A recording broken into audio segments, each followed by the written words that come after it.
This video is dedicated to my buddy James, who lives in the Wenlock Forest. To put this bed kit on takes a bit of skill. You need to bring out the power, get your welder, your plasma cutter, your sawzall, all your tools, and if you've gotten this far by raising your bed up, then this kit is for you. If you cannot remove the bed of your truck, I would say do not attempt this kit, which is the Pierce Arrow dump kit. First thing we want to work with is the bed hinges, here and these ones here need to align with your rear bed hole in your bed. Very important. So I'm using their directions and my own knowledge as a guide that this is the hinge that goes with the bed. This baby stays with the frame, and you need to position it perfectly where the bed originally is already. So it requires some cutting, because this bracket, we're going to cut the frame here, notch it right here. The directions tell you measurement, but I think it's important to get the measurement dialed in correctly, just enough to make this bracket fit flush with the frame. When that sits down flush, we need to knock out the rest of the hole, or this bolt hole. There's only half a frame in there, and mount this to the other side of it and get it perfectly in there. And this bolt is holding in position from where the bed bolt would go through the frame. So it's important that you have your rear bed bolt mount. Okay, this video is going to be done in sections, so each time I come back I'll be doing the next step. This is the pump and the scissor to lift the bed. There's some bracketry to hold it, other hinge parts, your hydraulics mount bracket, stiffening bracket, raising bracket, these, cable. Look at this, nice, it's triple aught cable, copper strand, it's good stuff. Hydraulic lines,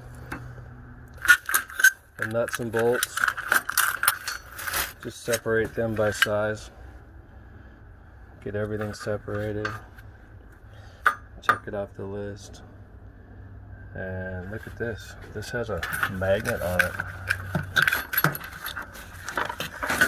sticks very firmly, and you got your fuse thing, but you're gonna need some more stuff laying around. Finding this nice big bolt here to mount to set up the prep for my first bracket. It's very important. I think this is the most important step, is setting the hinge. And bro, don't forget the sweet shims for the lower body area. Okay bro, my plasma cuts are done. And now there should be room on both sides for the bracketry. We're going to set it in there, hook it up to the bed. I'm dropping the bed in the exact holes it needs to be in. I'm going to line everything perfectly and bolt the bed brackets to the bed. Once I get it aligned, then I'll know exactly where the frame bracket needs to be welded and bolted. Check in later. Rejoining in progress. We are now on upper frame step. You'll want to, of course, support up your bed with multiple layers of protection and safety for yourself. Find the center and then test fit your upper frame, which I have done. And you know what? It doesn't sit right. So lo and behold, there's a factory weld here that they neglected to grind off. So gotta climb out, grind it off, and continue. Okay, the upper bracket is clamped and stilted into place. One thing to note, the distance between this side and the angle on this side of the frame, it's not centered. Do not go off of this upper piece for your measurements. Make sure you go off these two rails right here that my thumb and middle finger. Center those so it looks perfectly even under your bed and in the center on both sides, and then you'll be ready to drill some holes right here. Gonna drill some holes. They tell you drill through your bed, but look, if you put a bolt head up there, it's gonna be on this uneven ledge on both sides. I mean, you could do some fancy grinding work on your bolts, or you can just scrape it away, put some nice welds on there. That's what I'm gonna do. Here we go. Drill away. Imagine that I'm drilling. All right, drilling is complete. The bolts are in. I did a little, make sure when you add this angle that you don't lay it any lower than where your bed rests on the frame. Otherwise you're going to be very unhappy because it won't sit flush. Okay. Now finish assembling your upper frame, these brackets to receive the shaft. Okay, so the next step, scissor assembly. So we're going to do that next. You need to take out the plugs on the end. It says plastic plugs, but this looks like a metal I got to take out with Allen, and the other end has a bolt right here. So take those out so when you put your scissor on, your hydraulic cylinder will adjust into place. Right, next step in the dump bed build is put the scissor hydraulic lift on. Well, the Flowmaster mufflers are doing fine. They're ancient. They last forever. But the exhaust pipes are not. They're right in the way. So I dug through my scraps. I found a scrap there, and I found another scrap. Then I'm gonna cut and scrap it together. My tailpipes are about shot. They're not like this. They are like that, and they're holy. So it's time to cut and weld. Get rid of my tailpipes, and they're now gonna come out in front of the wheel. Okay, off I go. All right, a couple of cuts. That took all of about 10 minutes because I cut the flange off of this pipe and it slipped right in. One down, one to go. Gonna cut number 2 now. Okay, the exhaust pipe conversion went perfect. Next, you string a cable that they provide. String it across the way of your frame, and then you pop in the pins and you get your hydraulic scissor thing in place. I actually had to loosen my 4 lower bracket bolts to give me just a little bit of shimmy to get my upper shaft in. Okay, cotter pins are next, and then it's on to the mounting of the pump, which they tell you to mount it right there. But this truck has 2 gas tanks, so since I moved the exhaust pipes for more than one reason, they're in the way of this and in the way, or going to make heat on my pump and reservoir.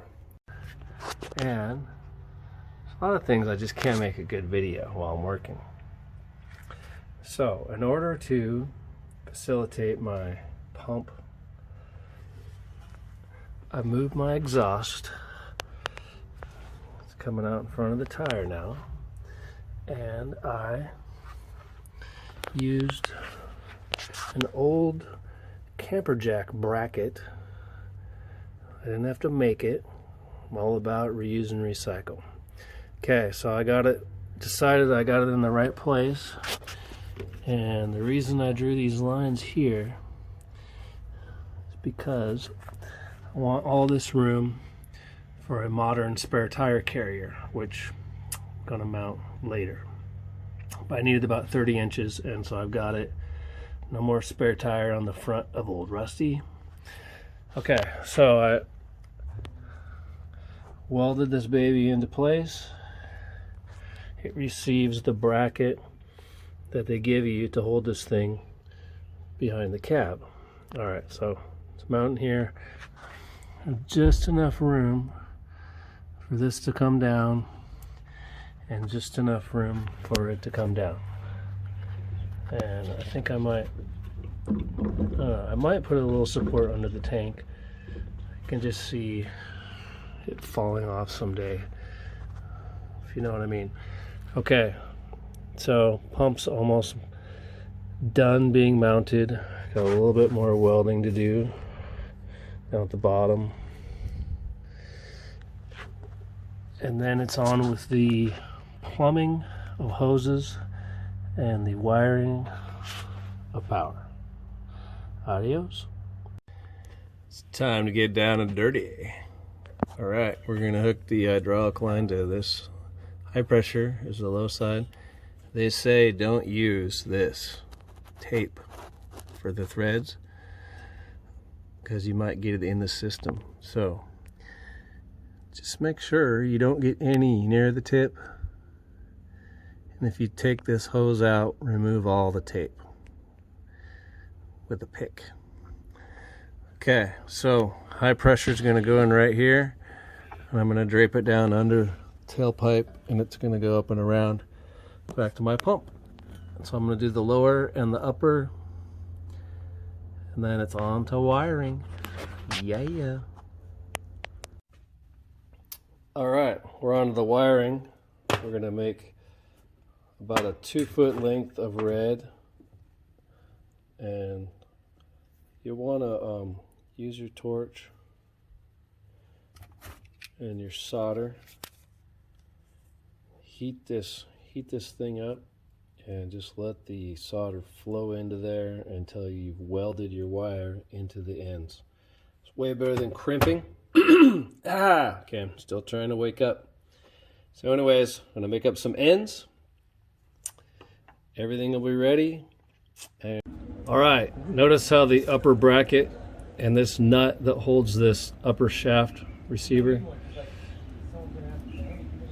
this thing is gonna wiggle and wobble back and forth. So I added some aluminum spacers that are gonna help keep this shaft centered.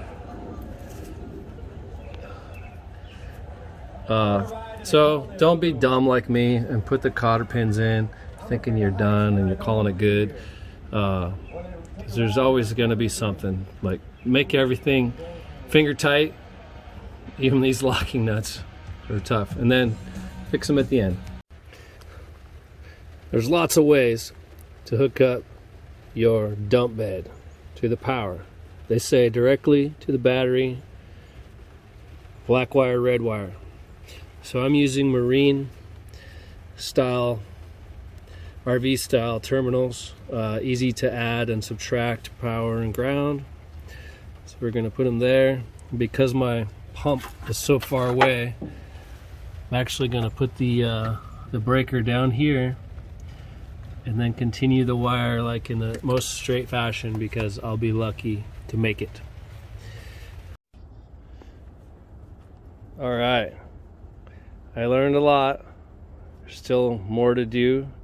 I have to shore up the rear bumper, which requires more cutting and welding. But overall, it's pretty cool.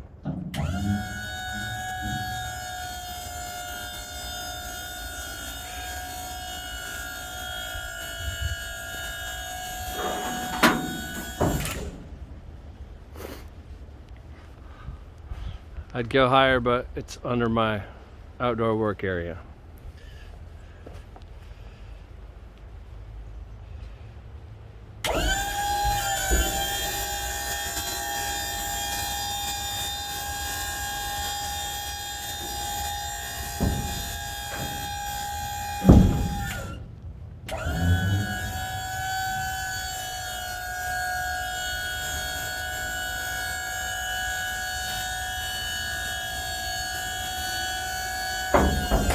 Oops. Pretty cool. I like it. All right, buddy, that's how it's done. Don't forget, there's lots of adjustments in there. I went with the very end. I'm gonna curl my cotter pins. Forget some spacers in between there. Otherwise, or you could grind the very tip around the tips where you think it needs it the most.